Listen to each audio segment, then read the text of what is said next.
Shalom. Selamat pagi Bapak Ibu sekalian yang terkasih dalam Tuhan Yesus. Akan siapkan hati kita untuk masuk dalam ibadah pagi hari ini. Sebelumnya kita akan masuk dalam ibadah. Terima kasih untuk segala kebaikan-Mu di dalam hidup kami. Hingga pagi ini Tuhan, Kau masih memberikan kami kesempatan kembali kami bisa hadir di rumah Tuhan ini. Kami percaya jika satu dua orang berkumpul, hadirat Tuhan dan Tuhan kami mengurangi kami selalu rindu dan haus akan kebenaran. Roh Kudus mengurapi setiap kami yang berdoa, terlebih kami yang melayani pagi hari ini Tuhan. Urapi kami dan urapi Roh Kudus, layakkan kami dengan wilayah ini. Terima kasih Yesus, terima kasih untuk kasih-Mu, terima kasih untuk segala Tuhan yang Padamu. Saat ini Tuhan, kami mau datang sujud di kaki-Mu Bapa. Kuduskan kami, layakkan kami. Haleluya, amin.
Tuhan, satu pujian 1000 tahun.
Hallelujah.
Selamat pagi Bapak di surga.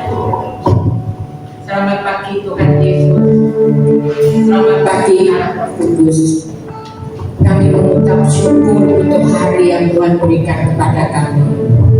Karena kami tahu inilah hari yang luar biasa, di mana kami boleh memuji menyembah Engkau.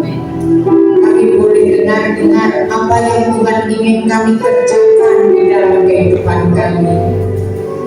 Biarlah Allah Roh Kudus menjaga setiap hati pikiran kami, supaya kami lebih mengerti apa yang Tuhan ingin kami kerjakan dalam hidup kami, supaya hidup kami ini tidak sia-sia, tetapi kami boleh menjadi alat yang indah di tangan Tuhan.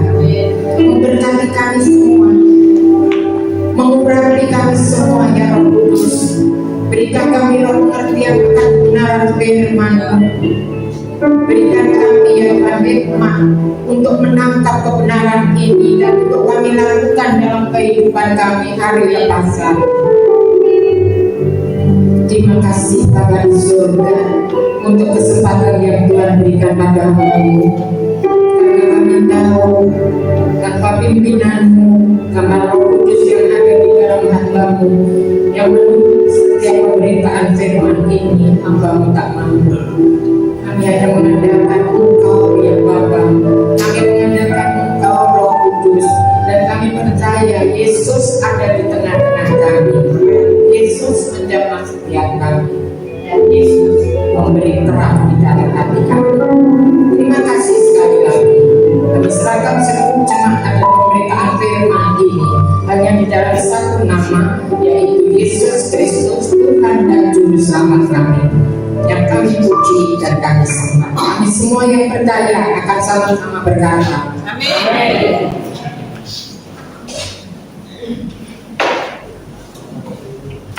Bapak Ibu yang kasih Tuhan Yesus,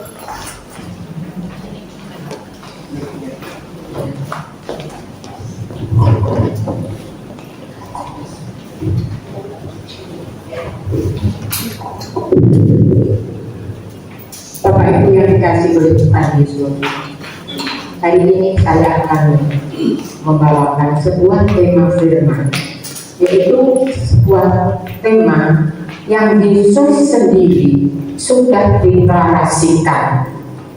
Setelah kita belajar dari Yohanes 8 ayat 1 sampai 11 mengenai bagaimana seorang perempuan yang berzina itu kemudian mereka dihakimi oleh publik saudara, sekalipun bukti-buktinya tidak ada, dan Yesus membereskan.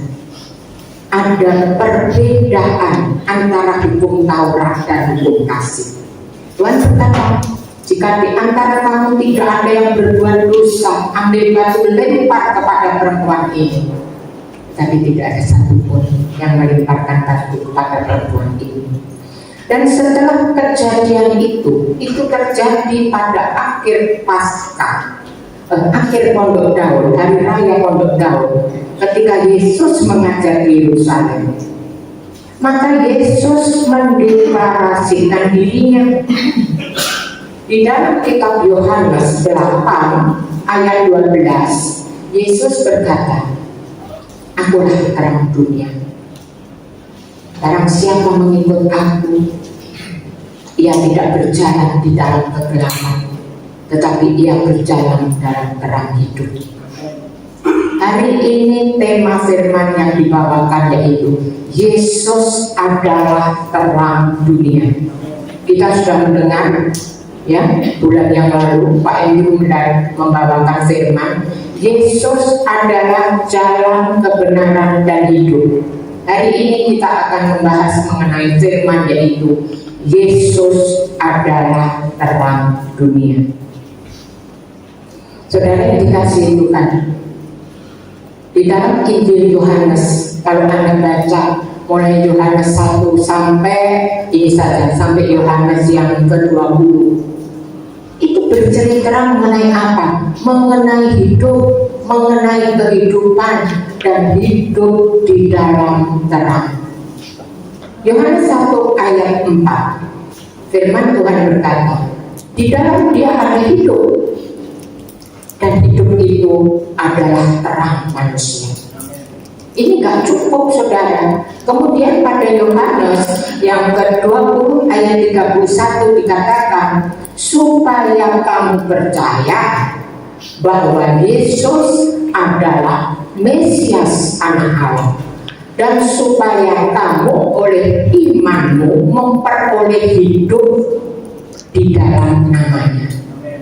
Jadi hidup yang sejati itu hidup yang gimana? Hidup yang sejati adalah hidup di dalam terang Kristus, di mana Kristus itu menyatakan dirinya itu sebagai Mesias anak Allah. Barang siapa yang berjalan barang siapa yang mengikut aku, kata Tuhan Yesus di dalam kitab Yohanes 8 ayat 12. Barang akulah terang dunia. Pertama dia bilang, dia mendeklarasikan, aku terang dunia. Dengan jelas saudara, sebelum itu Yesus tidak pernah ngomong, sekalipun sudah dinubuatkan mulai zaman Yesaya, ketika Yesaya 9 itu ayat 1 dan seterusnya mengenai kelahiran Yesus. Di situ Yesaya itu sudah menubuatkan bahwa bangsa yang berjalan di dalam kegelapan itu melihat terang yang besar, dan Yesus mendeklarasikan dirinya bahwa dia adalah terang. Aku adalah terang dunia. Bukan terang untuk sekelompok bangsa Yahudi, bukan terang untuk sekelompok orang-orang yang ada di Yerusalem. Tidak saudara, tetapi Yesus bilang, akulah terang dunia. Untuk orang di dunia, orang yang gimana yang mendapat terang itu? Orang yang percaya bahwa Yesus adalah Mesias anak Allah yang hidup. Saya percaya, kita semua di sini percaya. Kalau Anda tidak percaya Yesus itu adalah Mesias anak Allah yang hidup, Anda tidak akan datang beribadah hari ini. Tetapi kita semua percaya bahwa Yesus adalah anak Allah, anak Allah yang hidup. Nah, dikatakan di dalam tadi Yohanes 8 ayat 12, barang siapa mengikut aku, jadi hanya orang yang percaya kepada Yesus, yang mengikut Yesus, maka dikatakan dia tidak akan berjalan di dalam kegelapan. Di dalam Lukas 9 ayat 23 dikatakan, setiap orang yang menyangkal dirinya dan memikul salibnya setiap hari, orang itu yang boleh mengikut Yesus. Jadi kalau itu mengikut Yesus itu tidak gampang saudara. Jangan pikir kalau kita mengikut Yesus itu semuanya itu baik, seperti kita berjalan di jalan tol tanpa hambatan. Mengikut Yesus ada harga yang harus dibayar. Menyangkal diri setiap hari, artinya taat melakukan firman Tuhan. Kalau Tuhan berbicara kepada Anda ketika Anda saat teduh, atau ketika Anda mendengar firman Tuhan di rumah ibadah, atau mungkin ketika Anda mendengar YouTube, firman itu masuk di dalam hati, dan kemudian firman itu bukan lagi logos, tetapi menjadi rema di dalam kehidupan saudara. Maka dikatakan kita harus taat untuk melakukannya. Ketika kita tidak melakukannya, ketika kita tidak taat, maka akan berhenti sampai situ. Karena Tuhan lihat ketika taat dan tidak taat itu menyebabkan apapun yang Tuhan beritahukan kepada saudara, saudara tidak akan mengerjakan, maka akan berhenti sampai situ. Pikul salib penderitaan seperti yang dilakukan Yesus, dihina, dicemooh, difitnah, diludahi, itu penderitaan. Di dalam kehidupan kita sama saudara, di dalam kehidupan kita bermasyarakat itu sama. Kita melihat Yesus itu adalah Yesus yang dahsyat. Dia tidak membedakan Anda itu orang apa, keadaanmu seperti apa, hidupmu seperti apa, pengenalanmu akan Yesus seperti apa.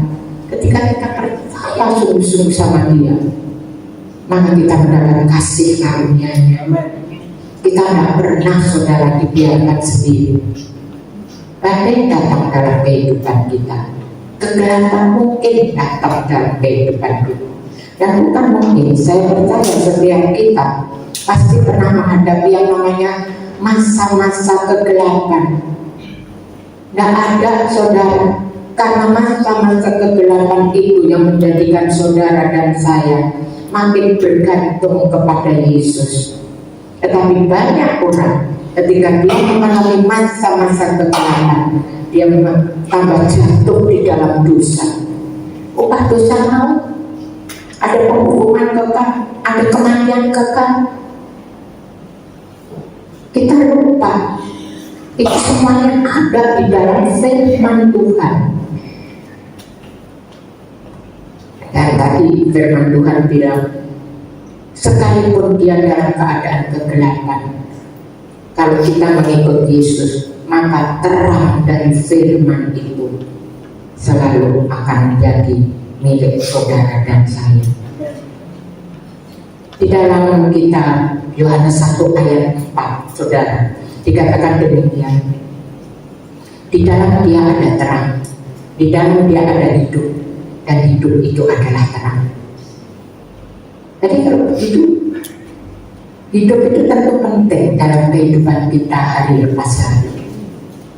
Kalau kita ada hidup, kita tidak bersekutu, saudara, di sini.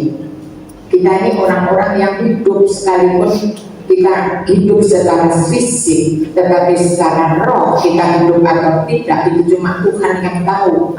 Tetapi secara fisik kita hidup, kita beribadah di sini, kita berkumpul di sini. Di dalam Dia ada hidup. Hidup itu adalah terang manusia. Cuma di dalam Yesus ada hidup.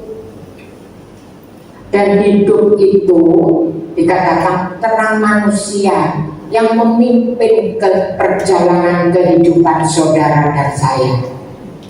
Tanpa itu kita tidak bisa berjalan menurut kehendak dan rencana Bapa di surga. Maka Yesus bilang di dalam Yohanes 4 ayat 16, Yohanes 14 ayat yang ke-6, akulah jalan, kebenaran, dan hidup. Itu sudah dibahas ya bulan yang lalu. Akulah jalan, akulah kebenaran, akulah hidup. Jadi untuk sampai tahap hidup, kita harus lewat dulu jalannya jalan Yesus, kebenaran menurut kebenaran Yesus. Semuanya ada di Alkitab, semuanya ada di dalam firman Tuhan. Yang menjadi pertanyaan, ketika Anda tidak pernah baca firman Tuhan, ketika Anda hanya suam-suam buku datang untuk ibadah di gereja ini, apakah kita mendapatkan sesuatu dari firman Tuhan? Padahal dikatakan akulah jalan. Jalannya itu cuma di dalam jalan Yesus, di dalam jalan firman yang ditulis di dalam Alkitab. Semua perintah, semua larangan, semua ketetapan, semua yang Yesus nyatakan, bahkan lewat mujizat-mujizatnya, itu jalan yang ditunjukkan kepada saudara dan saya. Akulah kebenaran. Saudara dan saya adalah orang-orang yang sudah dibenarkan karena kita percaya, karena kita beriman kepada Yesus. Dengan mulut orang percaya diselamatkan, dengan hati orang percaya dibenarkan. Tuhan itu lihat hati kita loh. Tidak ada tersembunyi di hadapan Tuhan. Hati saudara, hati saya, Tuhan itu lihat. Bukan kita yang sok suci, yang sok kita itu luar biasa ya. Itu di hati Tuhan itu seperti kelihatannya. Tuhan menjelajah hati kita sampai kepada yang paling dalam. Tidak ada yang tersembunyi buat Tuhan. Maka biarlah saudara dan saya mulai hari ini belajar. Yesus berkata, "Akulah terang dunia." Kita menjadi anak-anak terang seperti dalam Yohanes 12 ayat 36. Anak terang. Kalau kita menjadi anak terang, maka akan terpancar dari hidup saudara dan saya terang itu. Sejak zaman purbakala, sejak dunia ini dibentuk, Allah Bapa pertama kali dia melakukan apa yang dilakukan, yaitu memisahkan terang dan gelap. Dalam Kejadian 1 ayat yang kedua, saudara, dengan jelas dikatakan bumi belum berbentuk, masih gelap gulita. Bumi belum berbentuk, kosong, gelap gulita. Roh Allah itu melayang-layang di atas air. Dan kemudian setelah itu ayat yang ketiga dikatakan, berfirmanlah Allah, jadilah terang, maka terang itu jadi. Ya, kemudian ayat yang keempat dikatakan Allah melihat bahwa terang itu baik, lalu dipisahkan yang terang dari kegelapan. Jadi sejak semula pertama kali Allah sudah memisahkan terang dan gelap. Kenapa kok pertama kali terang dan gelap itu dipisahkan? Saudara, di dalam gelap itu yang ada cuma kekacauan, saudara. Di dalam kegelapan, makanya kalau mata rohani itu gelap, saudara, maka iblis akan menggunakan kesempatan itu untuk apa, saudara? Untuk terus berbisik kepada kita. Ketika mata rohani gelap, maka kita dapat melakukan apa saja yang iblis bisikkan. Maka Tuhan memisahkan antara yang gelap itu dengan yang terang. Di dalam kegelapan yang ada itu kekacauan. Di dalam kegelapan semuanya tidak ada, tidak tertib, tidak terarah, saudara. Kalau kita hidup di dalam terang, firman Tuhan, maka yang ada itu bukan kekacauan, tapi kita hidup tertib, kita hidup terarah, kita hidup menurut apa dia norma itu, kalau bahasa sehari-harinya itu aturan, menurut aturan yang sudah ditetapkan oleh Tuhan. Bukan itu saja, tetapi arah tujuan kita itu jelas, pasti. Itu arah tujuan saudara dan apa? Hidup kekal untuk selama-lamanya. Ketika kita nanti dipanggil Tuhan, masih ada kehidupan yang baru, yaitu hidup kekal bersama-sama Tuhan. Jangan engkau menjual imanmu, terus hidup di dalam Tuhan.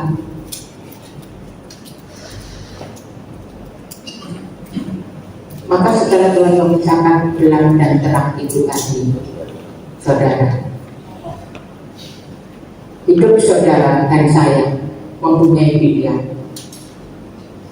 Saya teringat, saudara mungkin masih ingat ya, dulu beberapa tahun yang lalu, ketika Bapak Paulus itu dari Solo, ya, itu berkhotbah di mimbar ini Pak, itu tahu pasti, Pak Silitonga yang suka pakai baju merah, sepatu merah, yang pintunya di merah, saudara, ya, dia berkhotbah dan saya itu ingat banget tuh.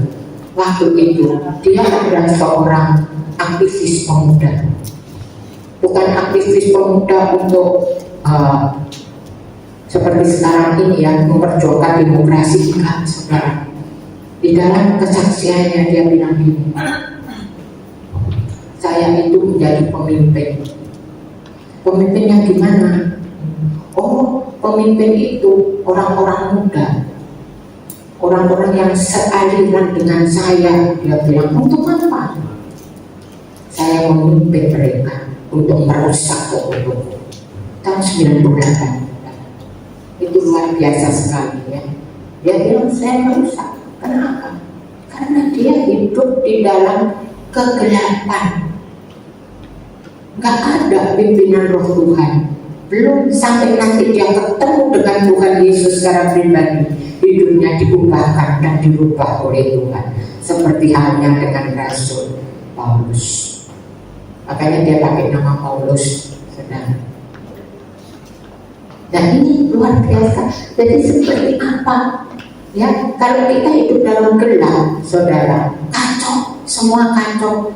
Saya tidak ngerti sekarang ini Anda hidup dalam kegelapan atau terang. Kalau hidup Anda hari ini kacau, kita mesti harus duduk diam di bawah kaki Tuhan. Kita cari terang itu. Kenapa hidup jadi kacau? Kenapa Tuhan? Pasti ada sesuatu yang Tuhan izinkan. Nomor satu, kita itu harus mulai merespon apa yang Tuhan izinkan. Apa itu salahku? Apa aku harus memperbaiki salahku? Aku tak mampu oleh Tuhan. Apa itu kesalahan yang dibuat orang lain kepadaku? Ataukah mungkin Tuhan izinkan karena Tuhan sedang membentuk aku, Tuhan sedang menjunah aku, Tuhan sedang memperbaiki karakterku, memurnikan imanku, menambah pengharapanku. Banyak orang yang hidupnya dalam kegelapan. Dia nabrak sini, nabrak sana, saudara. Kalau engkau pasti hidup di dalam kegelapan, rasanya tidak ada jalan keluar lagi. Jangan pernah mengandalkan manusia. Firman Tuhan bilang di dalam kitab Yeremia 17, diberkatilah orang yang mengandalkan Tuhan, yang menaruh harap kepada Tuhan. Tetapi orang yang mengandalkan manusia, Tuhan bilang apa, saudara? Terkutuklah orang yang mengandalkan manusia. Bahkan dikatakan seperti semak belukar.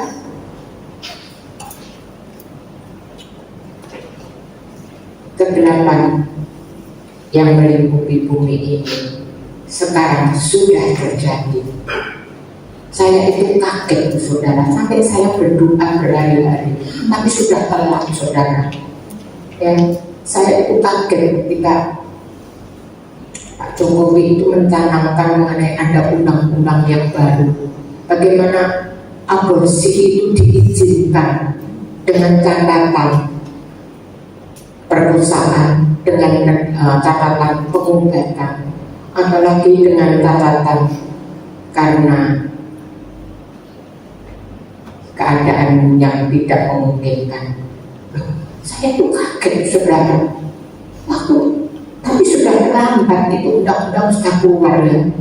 Tapi saya berdoa, saya bilang, Tuhan, negara ini kan negara agama ya katanya. Ya, ada berbagai macam agama di negeri ini. Kalau aborsi itu, janin itu, di dalam janin itu sudah ada jiwa. Tetapi bagaimana? Bukankah itu satu pembunuhan? Saya tanya, itu Anda mau jawab, saudara. Tetapi saudara dan saya harus tahu, ada norma-norma, aturan-aturan yang dibuat di dalam Alkitab yang kita orang percaya harus melakukan itu supaya firman Tuhan yang bilang akulah jalan kebenaran dan hidup itu kita praktekkan di dalam kehidupan saudara dan saya. Kemudian setelah itu saudara, Tuhan mendeklarasikan akulah terang dunia. Dan yang membuat saya agak terkejut juga dibilang di dalam kitab Matius 5 ayat 14 dikatakan, kamu adalah terang dunia. Tuh. kota yang terletak di atas gunung yang dapat dilihat semua orang. Itu firman Tuhan bilang gitu. Tadi Tuhan baru mendeklarasikan dirinya, aku adalah terang dunia. Tetapi dikatakan juga di dalam kitab Matius 5 ayat 14, kamu adalah terang dunia. Maksudnya Tuhan ini apa? Kan terang dunia itu cuma satu, saudara, yaitu Tuhan. Itu Tuhan yang menerangi hati, pikiran, jiwa, perbuatan kita. Dia adalah terang dunia. Tidak ada terang seperti itu. Nah, itu ada matahari itu kan terang. Memang matahari itu terang, tapi Tuhan menciptakan matahari itu untuk menerangi bumi sebagai benda penerang bumi pada hari penciptaan yang keempat. Tuhan menciptakan matahari, bulan, dan bintang-bintang. Memang Tuhan menciptakan sebagai benda penerang untuk menentukan masa dan musim. Nanti saudara baca di kitab Kejadian, itu bagus saudara, ya. Lah bulan itu apa? Benda penerang? Benda bukan. Yang Tuhan memang benda penerang untuk malam hari. Pagi hari adalah matahari, malam hari adalah bulan. Tetapi sumber dari terang itu yang diciptakan pada hari keempat itu adalah matahari. Dan bumi dengan orbitnya, dia mengelilingi matahari, makanya bumi mendapat terang. Ketika dia berhadapan dengan matahari, maka terjadilah siang. Tetapi ketika dia mengelilingi pada orbitnya menjauhi matahari, gelap. Dan bulan bukan sumber terang, tetapi bulan adalah planet yang mengelilingi bumi. Dan bulan menjadi terang waktu malam ketika dia memancarkan, mepantulan dari sinar matahari. Saudara harus ngerti ini dulu, baru nanti ngerti kitab Matius 5 ayat 14. Jadi kalau Tuhan bilang, kamu adalah terang dunia, terang itu bukan dari kita, tetapi kita itu memancarkan terang Tuhan, yang kita memantulkan terang Tuhan yang ada di dalam kita. Tuhan memberikan terang itu, saudara, lewat kebenaran firman-Nya. Tuhan memberikan terang itu lewat apa yang kita kerjakan, kita perbuat. Tuhan memberikan terang itu ketika kita taat setia, ketika kita tekun melayani Tuhan, melakukan kehendak dan rencana Tuhan. Dan ketika Anda dan saya mempunyai hubungan yang karib dengan Tuhan, hidup manunggal dengan Tuhan, setiap hari, hari-hari di dalam kehidupan kita semua, kita punya hubungan yang intim. Kita membuka mesbah untuk roh Tuhan dan roh kita bertemu, saudara. Kita memuji dan menyembah Dia. Kita berdoa. Hubungan yang intim itu loh, saudara, yang menyebabkan terang Tuhan yang menerangi kita itu bisa kita pancarkan keluar. Bisa kita pancarkan lewat hidup kehidupan kita. Bisa kita pancarkan lewat perbuatan tingkah laku kita. Itu bukan kita, tetapi terangnya Tuhan yang ada di dalam hati kita. Lewat hidup manunggal dengan Tuhan. Jemaat, kalau Anda mengerti ini luar biasa, saudara. Maka kalau Anda mau terus di dalam terangnya Tuhan, tadi dikatakan, akulah terang dunia. Barang siapa mengikut aku, ia tidak berada dalam kegelapan, tetapi dalam terang hidup. Kalau kita ada di dalam terang Tuhan, saudara, kegelapan boleh datang, tetapi Allah Roh Kudus itu akan berbicara. Dia akan mengingatkan kepada kita, itu salah, itu tidak boleh diperbuat. Kita bisa membedakan mana yang baik, mana yang salah, mana yang benar, mana yang tidak benar, mana yang boleh, mana yang tidak boleh. Ketika terang Tuhan itu masuk di dalam kehidupan saudara dan saya lewat hidup intim dengan Tuhan. Tidak ada jalan lain.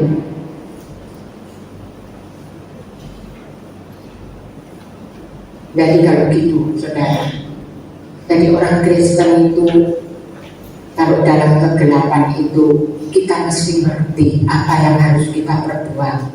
Tuhan Yesus pernah mengalami, saudara. Satu kali dia dibawa oleh Roh Kudus ketika dia habis berpuasa. Dia dibawa ke padang gurun. Dia berpuasa, saudara, 40 hari.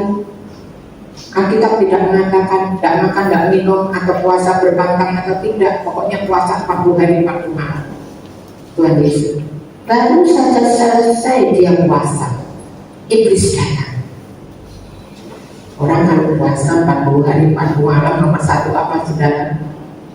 Lapar kan? Ya, iblis datang. Kita lihat di dalam kitab Matius 4.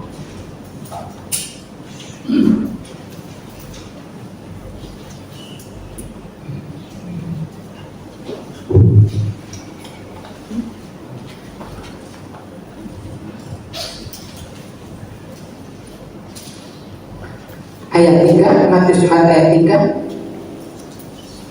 Lalu datanglah pencoba itu, yaitu iblis, lalu berkata kepadanya, jika engkau anak Allah, perintahkanlah supaya batu-batu ini jadi roti.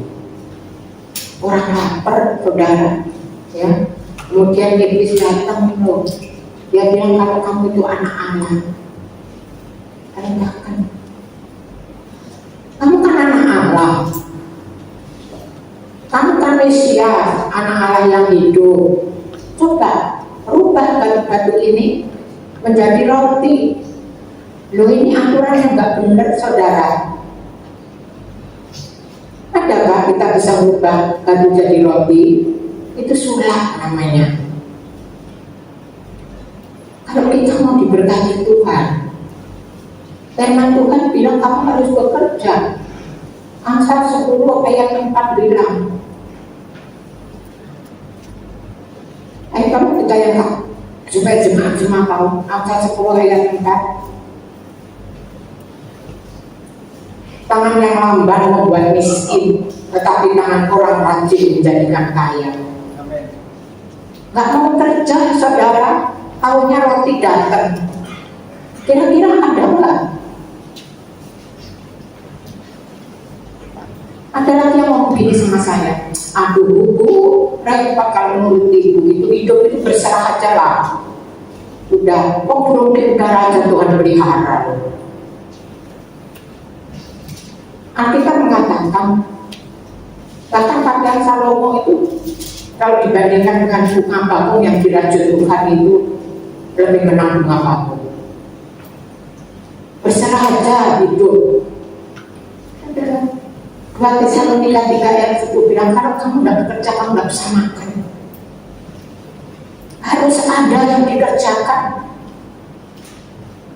Pak Andri memang sudah tidak bekerja, tetapi dia membantu anaknya apa yang bisa dia bantu. Serta uang ke bank kan, ngitung gaji pegawai kan, sekalipun itu bolak-balik harus dikerjakan, harus diulang, saudara, supaya pikirannya tidak ikut. Bekerja apa untuk mendapatkan nanti? Enggak. Setiap orang harus bekerja, nggak ada orang bekerja. Saya melihat seorang anak muda naik sepeda, saudara, di depannya itu karung, ya, di belakangnya karung. Saya itu lihat ini ya, saya itu merasa tersentuh hati saya, karena saya banyak melihat di pasar itu anak-anak muda itu ngamen, saudara, minta duit, kalau tidak dikasih terus ditunggu, saudara, muda-muda dan itu bergerombol.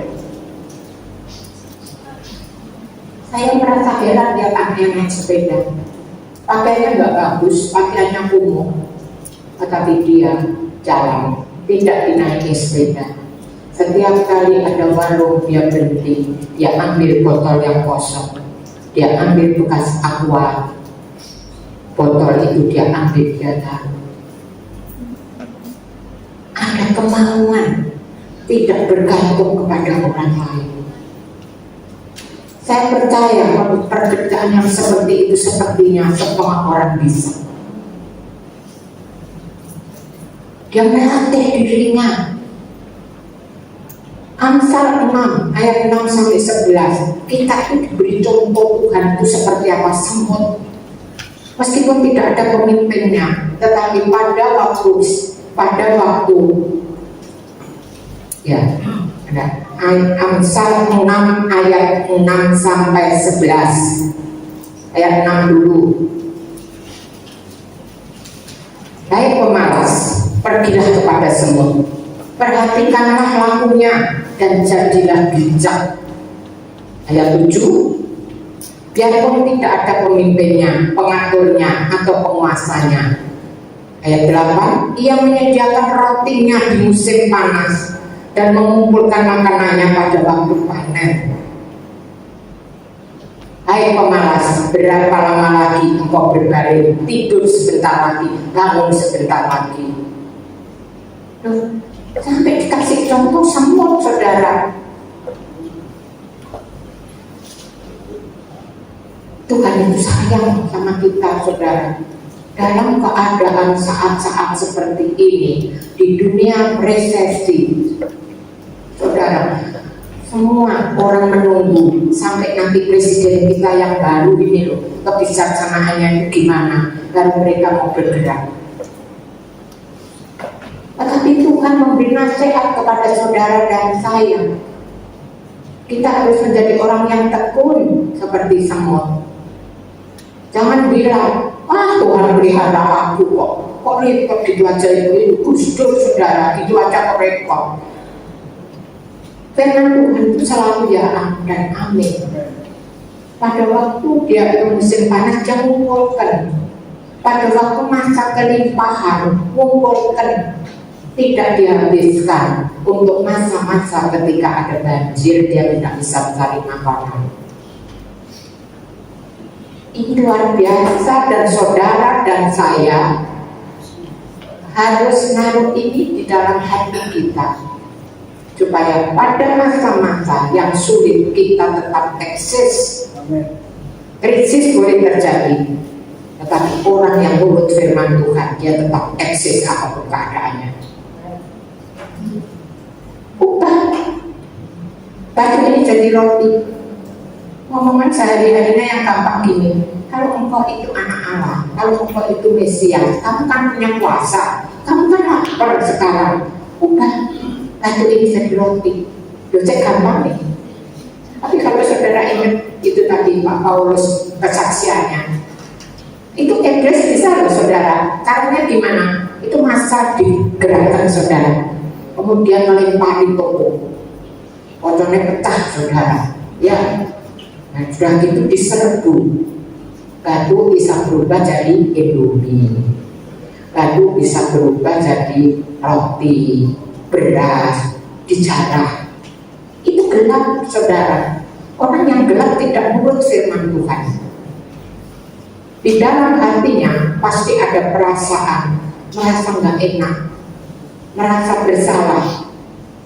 Kalau orang itu orang di dalam Kristus Yesus. Ini adalah yang pertama yang iblis lakukan, percobaan kepada Tuhan Yesus. Yang kedua dikatakan demikian. Yesus bilang apa? Manusia hidup bukan dari roti saja, tetapi dari setiap firman yang keluar dari mulut. Firman itu loh yang menuntun hidup saudara dan saya. Makanya saya tadi terus saya jemaat, saya kasih dorongan, kasih semangat. Ayo setiap pagi, setiap hari itu hidup intim dengan Tuhan, bertemu dengan Tuhan, baca firman, dengar firman Tuhan. Ini penting banget saudara, supaya setiap perjalanan kita dalam keadaan suka duka, dalam keadaan berkelimpahan, berkekurangan, firman Tuhan tetap memimpin saudara dan saya. Yang kedua, kemudian ayat 5, kemudian iblis membawa ke kota suci dan menempatkan dia di hubungan bait Allah. Lalu berkata kepadanya, jika engkau anak Allah, jatuhkan dirimu ke bawah, sebab ada tertulis mengenai engkau, ia akan memerintahkan malaikat-malaikatnya, dan mereka akan menantang engkau di atas tangannya, supaya kakimu jangan terantuk kepada batu. Ini tidak benar, aturan iblis ini tidak benar. Yesus dibawa ke bait Allah, puncak bait Allah. Saudara tahu bait Allah itu tempat apa? Tempat orang-orang itu berkumpul untuk berdoa. Ada orang Farisi, ada orang Saduki, banyak orang-orang Yahudi yang datang ke situ untuk berdoa. Terus iblis bawa Yesus ke atas hubungan bait Allah. Kemudian dia bilang, jika engkau anak Allah, ayo jatuhkan dirimu. Bukankah ada tertulis malaikat-malaikat Tuhan akan menantang engkau sehingga kakimu tidak akan terantuk oleh batu. Dia itu iblis bisa mengerti firman, saudara. Ini terdapat di dalam Mazmur 91 ayat 11-12. Dia juga mengerti, makanya dia pakai firman itu untuk memojokkan Tuhan Yesus. Atau dengan kata lain, dia ngomong gini, kalau engkau itu Mesias, engkau tahu kan, Tuhan pasti akan menolong engkau. Tuhan tidak akan biarkan engkau. Tapi Yesus dengan tegas bilang, jangan engkau mencobai Tuhan Allah. Berapa banyak kita di sini yang suka mencobai Tuhan? Ya Tuhan, daripada di PHK tidak punya kerjaan, kami cari kerjaan, bukan hanya berdoa cari apa yang harus dikerjakan pada masa-masa PHK ini supaya Tuhan memberi pencerahan. Enggak, saudara, mulai ngomongan temennya bilang, kamu kan dapat uang bersama loh. Iya, paling gampang itu judi online, sudah. Atau kalau kamu bisa komputer, kamu ikut aja jual beli falas atau forex. Ada seorang hamba Tuhan di dalam grup kami, hamba Tuhan. Dia itu dengan bangga dia foto, saudara. Dia untung 10 juta ikut forex. Udah itu kan dia kalah, dia tidak foto lagi, saudara. Dan sampai sekarang tidak ada foto menang itu. Namanya orang judi itu tidak ada, saudara, yang bisa membuat saudara kaya, tidak ada. Itu jalan pintas. Nekat. Kalau tadi jalan pintas ya roti jadi roti. Ini roh nekat, saudara. Nanti kalau sudah jatuh duitnya habis, kemudian di rumah terjadi pertengkaran, anak dipukul, istri ditampar. Nekat. Saya mendapat video dalam grup kami. Itu ada seorang ibu namanya Ibu Rita. Di sini tidak tahu mungkin ada yang namanya Ibu Rita. Tapi ini di Glodok Plaza, saudara. Dia jual alat elektronik. Saya percaya di sini pasti ada yang dapat.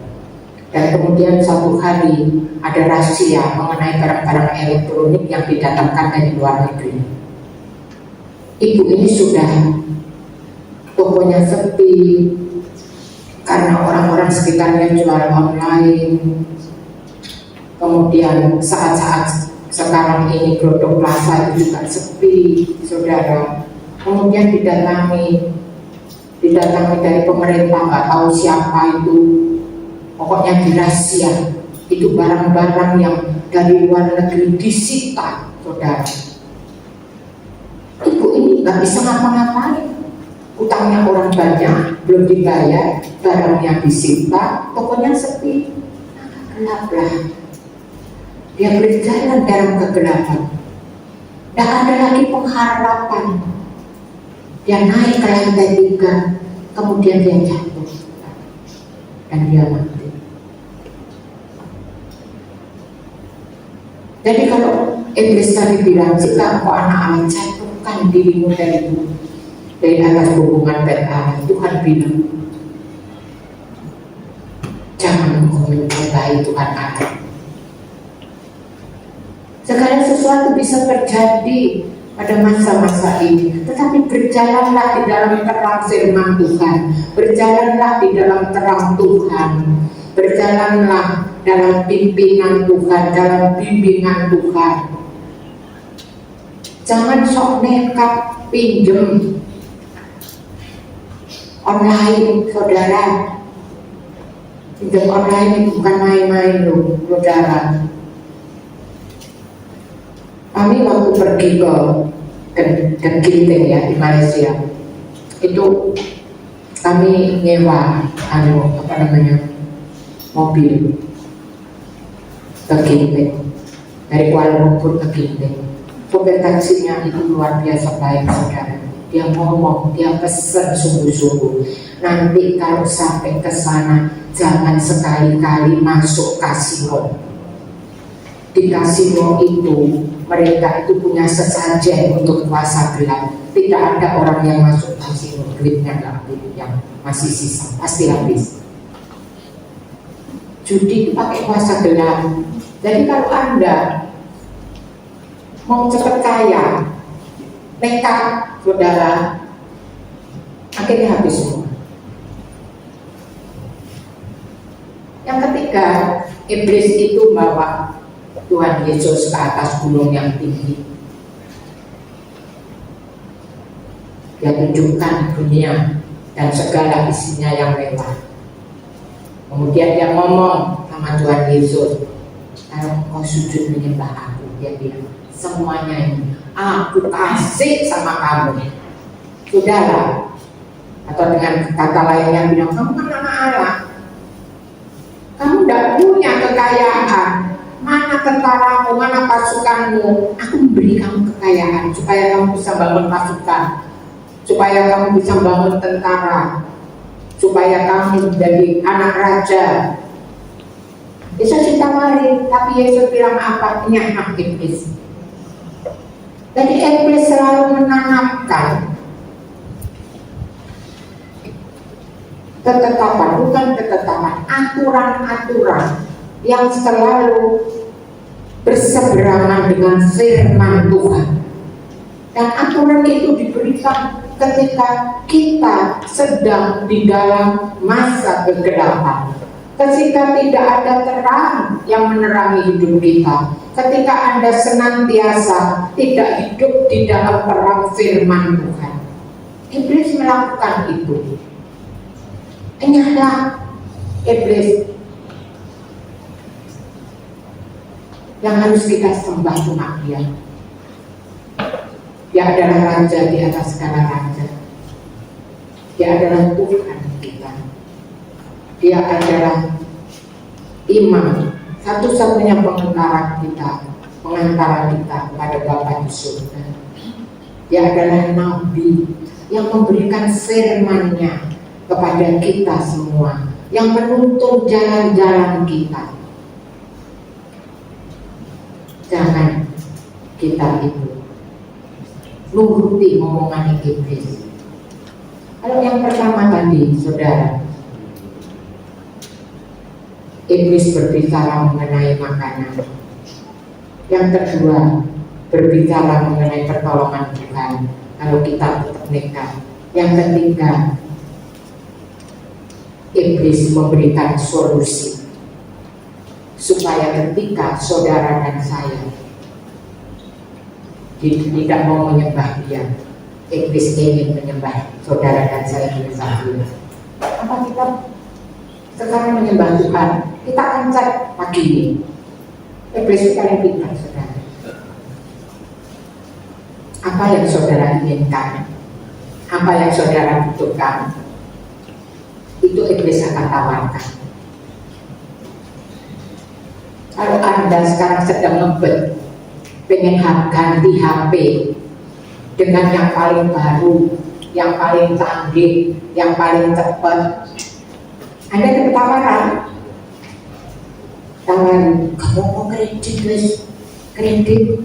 ya. Tapi apa yang kita lakukan ketika kita sudah kredit HP yang kita idam-idamkan?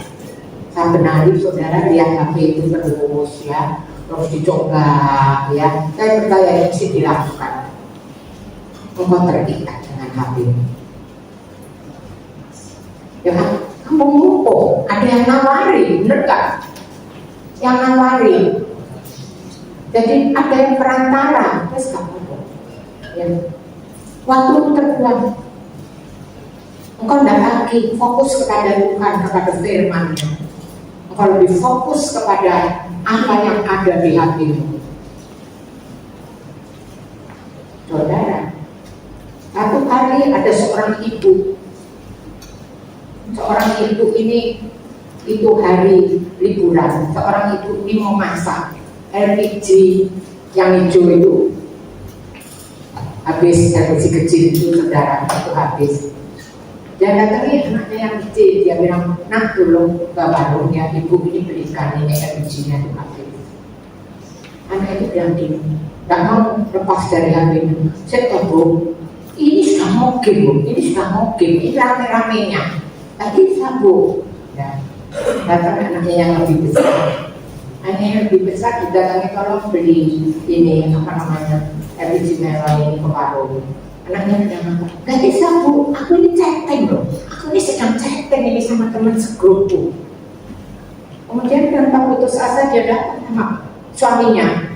Suaminya itu ketawa setengah mati, saudara, lihat HP-nya ini.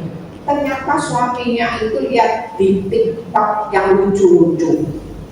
Dia sudah tidak dengar, istrinya ngomong apa tidak dengar. Apa istrinya yang putus asa?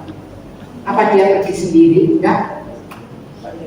Kemudian tibalah hari saat di mana mereka mau makan siang.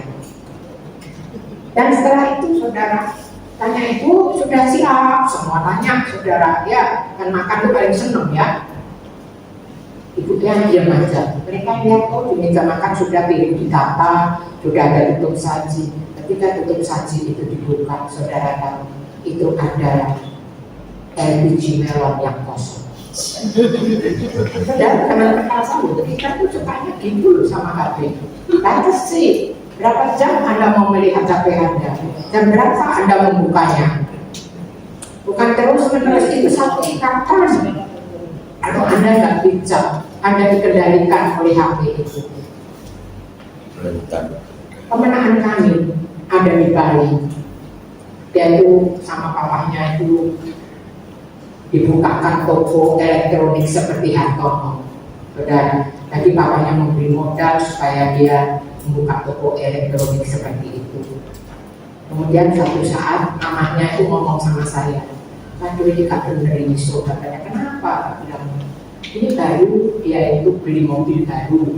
Seneng kan, sudah bertahun-tahun sampai punya anak, sampai anaknya itu umur berapa? 3 atau 4 baru bisa beli mobil. Sekarang kalau pagi tidak pergi misa, lo ngapain pagi tidak pergi? Kebiasaan bertahun-tahun kok ditinggal. Saya bilang musuh. Lo bilangnya gimana? Kalau pagi itu keluarin mobil, bersihkan mobil, nyuci mobil, nyuci karpet, nyuci semua, saudara. Orang diberkati tidak tambah ingat Tuhan, ingat mobilnya lebih dari Tuhan. Apa saya bisa bilangi? Gak bisa. Saya cuma akan mendoakan dia. Hati-hati, kita harus hati-hati akan siapa iblis. Iblis itu adalah pemberi kredit yang paling hebat, saudara. Ya, jangan kita itu kredit, tetapi kumpulkan uangmu, beli setelah kamu bisa. Lalu kita ketinggalan zaman, Bu. Nggak bisa dibagi ya yang bekas loh supaya kita tidak ditagih. Jangan sekali-kali minjem kenangan dan KTP. Saya ingatkan ya jemaat Tuhan di tempat ini. Nanti KTP-mu dipakai untuk kredit, kemudian barangnya dijual, engkau ditagih tukang kredit. Kamu tidak akan bisa melakukan apa-apa. Itu adalah siasat iblis dan itu harus saudara dan saya tahu. Jadi gimana supaya Tuhan tadi bilang, akulah terang dunia. Dan kita Tuhan juga bilang di dalam Matius 5 ayat 14, kamu adalah terang dunia, kota yang terletak di atas bukit. Biar terang Tuhan itu boleh kita refleksikan kepada orang-orang sekitar kita, sehingga kita melihat bahwa sesungguhnya hidup kita itu ada di dalam kendali firman Tuhan, ada di dalam kasih karunia Tuhan, ada di dalam kebaikan Tuhan, Tuhan yang sudah berkorban untuk saudara dan saya. Tuhan yang sudah menanggung segala dosa saudara dan saya. Dia melakukan itu supaya kita yang berdosa oleh karena korban Kristus sebagai korban penebus dosa di atas kayu salib, saudara dan saya diselamatkan. Ingat dan hati-hati. Firman hari ini sudah disampaikan. Keputusan ada di tangan kita masing-masing. Tuhan memberkati kita. Kita akan perjamuan kudus kalau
Bapak mengucap syukur dengan firman yang sudah kami dengar. Kami percaya Tuhan akan memberikan kekuatan dan kemampuan, dan Roh Kudus akan senantiasa menolong kami sehingga kami mampu menjadi pelaku-pelaku firman. Kami mampu merefleksikan, kami mampu memancarkan terang Tuhan itu bagi orang-orang sekitar kami. Kami Tuhan, Engkau senantiasa ada bersama-sama kami di dalam segenap perjalanan kehidupan kami, di dalam segenap apa yang kami kerjakan, karena kami tak bisa berjalan sendiri. Kami butuh tuntunanmu, kami butuh bimbingan, kami butuh Engkau Tuhan yang senantiasa menolong kami, memberikan iman kepada kami, supaya kami dapat melakukan berbagai rencana Tuhan dalam kehidupan kami masing-masing. Tuhan memberkati pelayan Tuhan yang akan melayani di dalam perjamuan kudus ini. Tuhan juga memberkati seluruh jemaat Tuhan yang mengambil bagian di dalam perjamuan kudus ini. Sucikan, kuduskan, layakkan kami ya Tuhan, sehingga perjamuan kudus ini memberikan kami dampak mengingat akan korban Kristus di atas kayu salib, tidak pernah melupakan anugerah keselamatan yang Tuhan sudah berikan kepada kami, bahkan kasih karunia Tuhan yang sudah Tuhan curahkan dalam hidup kami dengan penebusan dosa di atas kayu salib, akan kami ingat terus sampai akhir hidup kami, karena Tuhan yang kami sembah itu adalah Tuhan yang baik, Tuhan yang sangat baik, luar biasa baik, dan Tuhan itu adalah Tuhan Yesus, Tuhan yang hidup senantiasa di dalam hidup dan kehidupan kami. Terima kasih Bapa yang ada di surga. Mari Bapa yang ada di surga berkati roti dan anggur yang sudah disiapkan, sehingga kami boleh menerima perjamuan kudus ini dengan hati yang sungguh-sungguh percaya bahwa ini adalah tubuh dan ini adalah darah. Terima kasih sekali lagi Bapak. Di dalam nama Tuhan Yesus kami yang percaya akan sama-sama berkata, amin.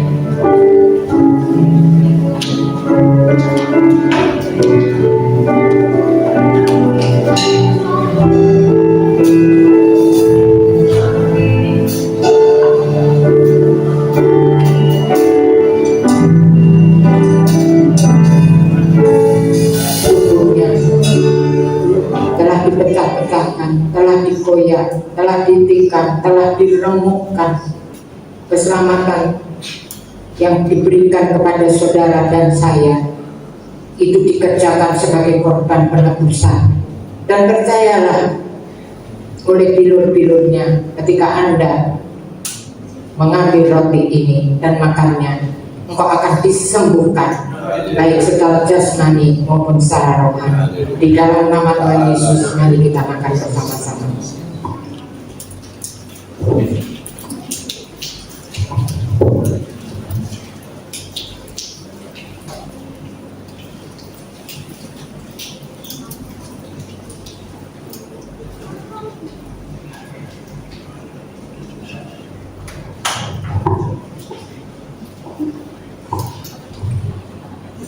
ayat 25, kemudian firman Tuhan berbilang, demikian juga ia mengambil cawan sesudah makan, lalu berkata, cawan ini adalah perjanjian baru yang dimeteraikan oleh darahku. Perbuatlah ini setiap kali kamu meminumnya, menjadi peringatan akan aku. Sebab setiap kali kamu minum cawan ini dan minum cawan ini, kamu memberitakan kematian Tuhan sampai Ia datang. Amin. Bukankah cawan yang kita angkat tinggi-tinggi ini adalah darah Yesus, darah perjanjian baru, darah yang dicurahkannya di atas kayu salib sebagai korban penebus dosa saudara dan saya dari segala dosa-dosa yang telah dilimpahkan oleh nenek moyang kita. Dia telah membayarnya bukan dengan barang fana, bukan juga dengan perak dan emas, tetapi oleh darahnya yang kudus, yang sama dengan darah anak domba yang tidak bercacat dan bercelah. Mari kita minum darah perjanjian baru ini di dalam nama Tuhan Yesus.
Yang sudah membimbing kami, yang menopang kehidupan kami, sehingga kami boleh berjalan senantiasa di samping-Mu di dalam terang kasih. Terima kasih untuk perjamuan kudus, sakramen perjamuan kudus yang sudah kami terima. Kami percaya ketika kami mengambil bagian dalam sakramen perjamuan kudus ini, kami akan terus mengingat kebaikan Tuhan, korban Kristus di atas kayu salib bagi kami semua. kami tidak akan pernah melupakan anugerah yang Tuhan berikan di dalam kehidupan kami, yang telah menuntun kami dari kegelapan kepada terang yang ajaib. Terima kasih untuk kasih karunia di dalam kehidupan kami. Terima kasih Bapa di surga. Terpujilah Engkau Bapa, kekal selama-lamanya, dari sekarang sampai selama-lamanya. Memberkati seluruh jemaat Tuhan yang sudah mengambil bagian di dalam sakramen perjamuan Kristus. Teguhkan dan kuatkan hati kami, dan iman kami terus berarah makin hari makin beriman kepada Yesus Kristus. Harapan kami makin hari makin kami taruh di dalam Engkau, dan hidup kami adalah hidup yang Engkau kendalikan dari sekarang sampai selama-lamanya. Di dalam nama Tuhan Yesus, kami semua yang sudah mengambil sakramen perjamuan kudus mengucap syukur dan berterima kasih untuk Bapa yang baik yang sudah memberikan kami anaknya yang tunggal, Yesus Kristus. Terpujilah Engkau Bapa. Di dalam nama Tuhan Yesus, kami semua yang percaya akan sama-sama berkata amin. Pada persembahan dan juga sebanyak siapkan yang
tepuk tangannya untuk remaja. Luar biasa, inilah penampilan dari dua remaja, sangat luar biasa. Mari kita terus kita dukung supaya penampilan semakin hari semakin diberkati oleh Tuhan. Salam. Ada sukacita pada pagi ini. Siapa yang sudah diberkati firman Tuhan pada pagi ini? Berikan terpuji untuk Tuhan. Haleluya. Mari kita renungkan firman ini. Kita renungkan siang dan malam. Kita renungkan dan kita lakukan. Itulah yang terutama firman Tuhan bisa sebagai pelaku firman Tuhan. Ada amin. Kami mengucapkan banyak terima kasih kepada Ibu Gembala yang sudah melayani firman Tuhan pada pagi hari ini. Sungguh luar biasa. Bila Tuhan memberkati kesehatan Ibu Gembala, begitu juga Pak Gembala, diberikan umur panjang, diberkati kehidupannya, pergumulannya, diberkati seluruh keluarganya dimanapun berada, terutama diberkati di dalam pelayanannya, dimanapun semuanya melayani, bisa menjadi berkat bagi semua orang, sehingga lewat pelayanannya banyak jiwa-jiwa dimenangkan, nama Tuhan dipermuliakan dan dinyatakan. Sekali lagi kami mengucapkan banyak terima kasih Gembala. Tuhan Yesus memberkati. Mari kita lihat penampilan. Tolong ditampilkan.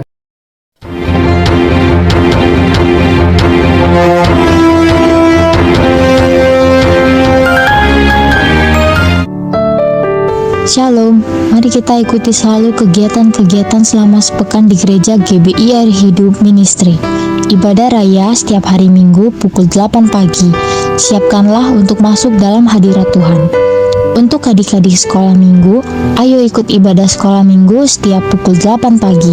Mari memuji Tuhan bersama-sama dengan teman-teman dan membangun persahabatan di dalam Tuhan. Untuk remaja dan pemuda, kami mengundang untuk bersama-sama mengikuti ibadah remaja dan pemuda setiap hari Sabtu ketiga jam 6:30 sore di gereja. Mari membangun komunitas rohani dan membangun talenta rohani bersama-sama. Bagi jemaat yang rindu bersama-sama membangun mezbah penyembahan, mari datang di setiap Selasa malam pukul 7 malam dalam ibadah doa malam. Dan untuk kaum wanita, kami mengundang untuk bisa meluangkan waktunya setiap Rabu minggu pertama pukul 6 sore dalam ibadah WBI GBI Air Hidup Ministry. Shalom, shalom, shalom. Damai sejahtera Tuhan Yesus menyertai semua jemaat GBI Air Hidup Ministry. Dukung dan doakan. Gereja GBI Air Hidup Ministry mengadakan retreat dari kita dan untuk kita yang akan diselenggarakan pada tanggal 15 dan 16 September 2024. Tempat Villa Gihon Pacet, kurang lebih 80 km dari Surabaya. Tempatnya sejuk, halamannya luas, ada kolam renangnya.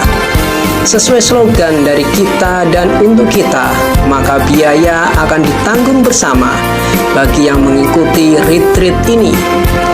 Masih ada waktu bagi jemaat untuk menabung, untuk bisa gabung dalam retreat ini. Tetaplah terhubung, tetaplah setia dengan Tuhan dan gerejanya. Tuhan Yesus memberkati. Inilah kegiatan gereja kita yang ada sepekan ini. Mari kita dukung, kita bawa dalam doa agar seluruh kegiatan gereja yang ada di tempat ini berjalan dengan baik sesuai rencana dan kehendak Tuhan.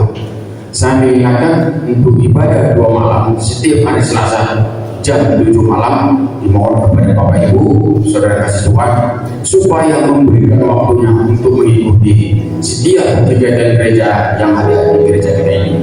Yang kedua, WBI diadakan setiap hari Rabu pertama. Dimohon kepada kaum wanita agar bisa memberikan waktunya untuk mengikuti ibadah WBI. Kami mengucapkan banyak terima kasih kepada seluruh jemaat Bapak Ibu Saudara kasih Tuhan yang sudah menghadiri ibadah kita pada pagi hari ini. Sekali lagi kami mengucapkan banyak terima kasih buat kadernya. Tuhan Yesus memberkati. Mari kita hukum dan kita doakan jemaat yang sudah lama tidak hadir, jemaat mungkin yang malam sakit, yang imannya lemah, kita dukung, kita bawa dalam doa agar jemaat selalu diberkati oleh Tuhan.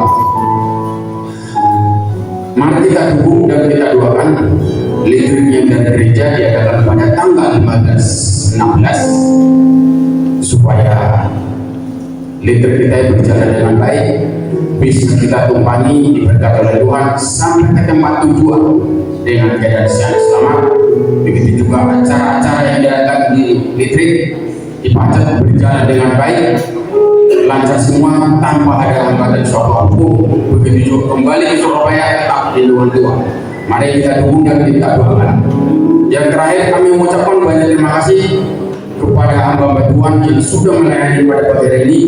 Kami mengucapkan banyak terima kasih kepada seluruh pemusik. Tuhan Yesus memberkati.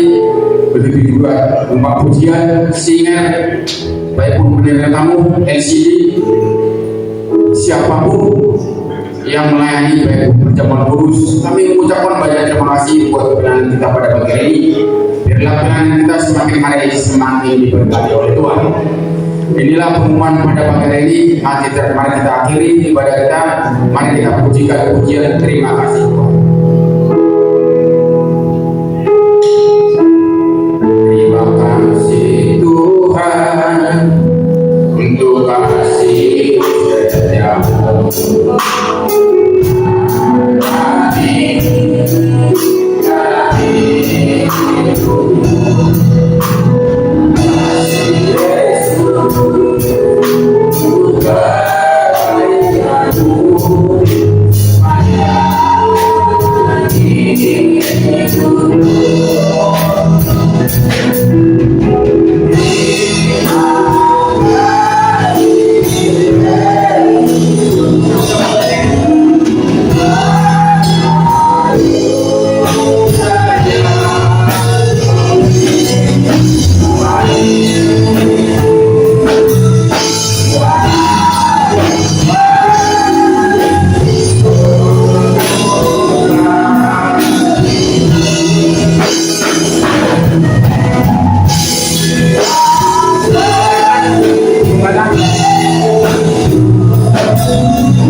Terima kasih Bapa yang kami sembah di dalam nama Tuhan Yesus.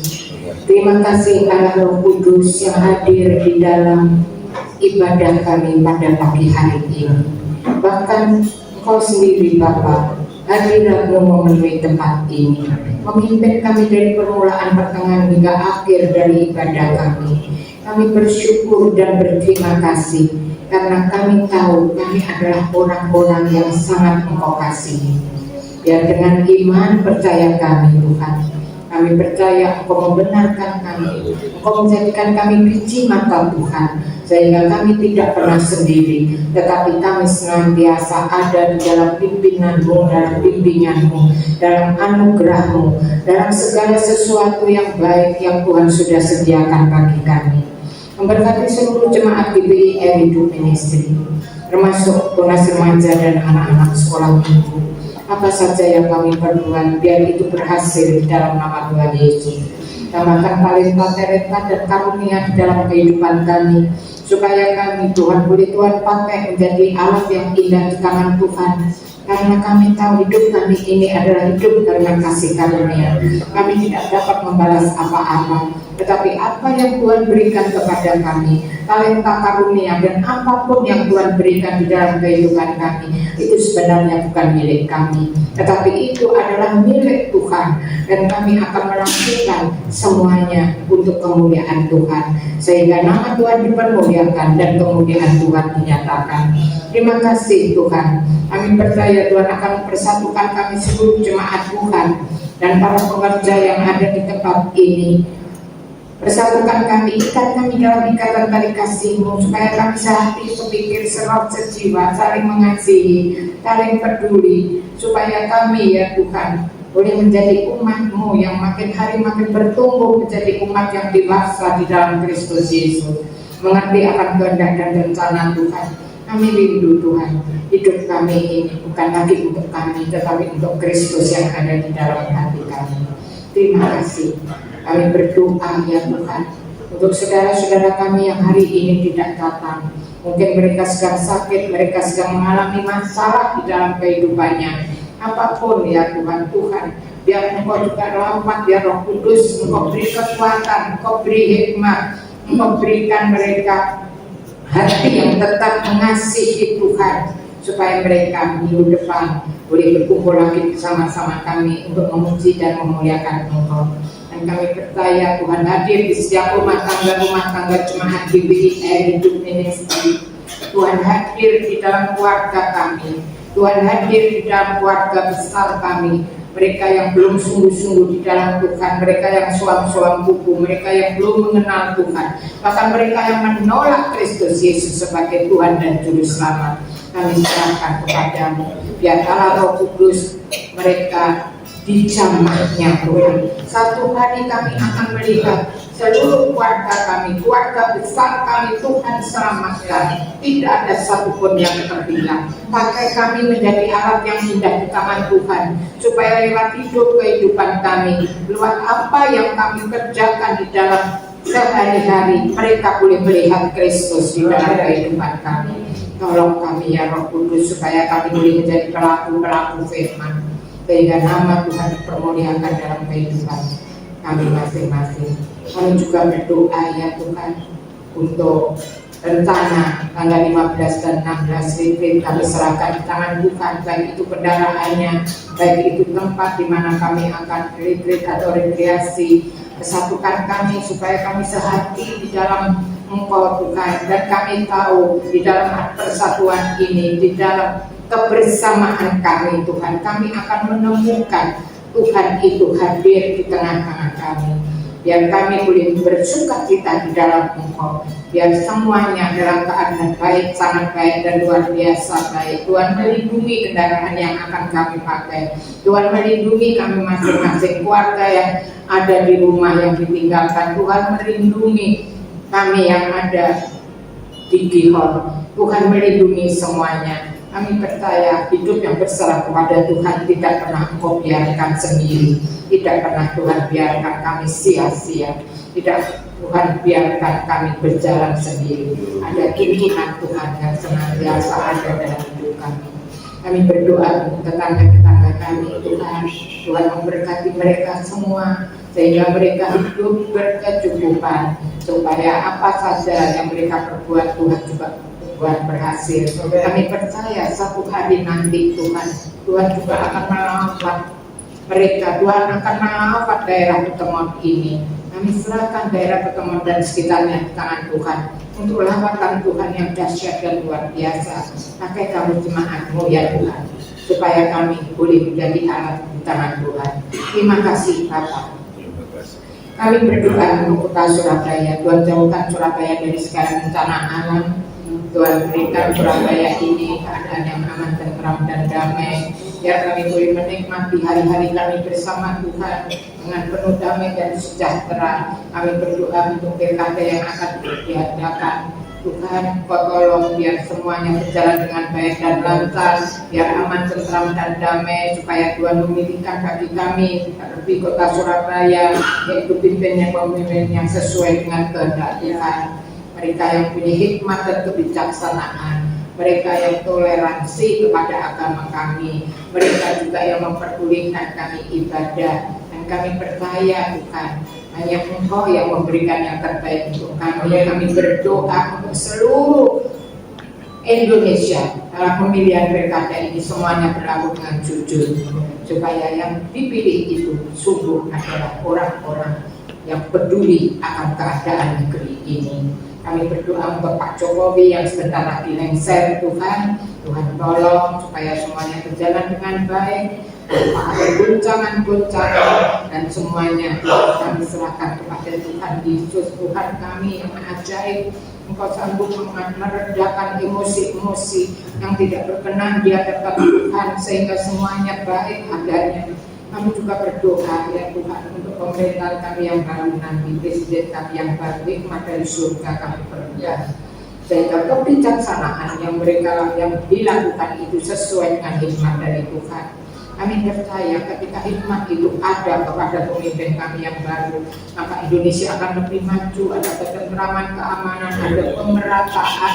Tuhan memberkati Indonesia sehingga Indonesia menjadi lebih baik dari yang dulu. Dan kami percaya ketika Tuhan ditinggikan, ketika Tuhan dimuliakan, ketika Tuhan diagungkan, ketika Tuhan menjadi raja di atas raja, di atas negeri ini, maka berkat Tuhan akan melimpah atas negeri kami. Kami tidak akan pernah berkekurangan, tetapi senantiasa kami hidup berkelimpahan di dalam Kristus Yesus. Kami senantiasa hidup di dalam perlindungan Tuhan. Kami senantiasa hidup di dalam pemantauan Tuhan, dan bagi Tuhan tidak ada barang yang mustahil. Memberkati segala usaha dan pekerjaan yang dilakukan oleh anak-anakmu di tempat ini, biar mereka tahu bahwa Tuhan yang mereka sembah adalah Tuhan yang hidup. Terima kasih Bapak yang ada di surga. Terpujilah Engkau Bapa bekal selama-lamanya. Mari saudara berdiri, angkat kedua tanganmu, kita akan menerima berkat. Kiranya berkat daripada Allah Bapa di dalam nama putranya Yesus Kristus dan persekutuan dengan Roh Kudus akan menyertai kita semua mulai sekarang sampai Maranatha, kedatangan Tuhan Yesus yang kedua kali. Kami semua yang percaya akan sama-sama berkat. Tuhan Yesus berkati kita semua.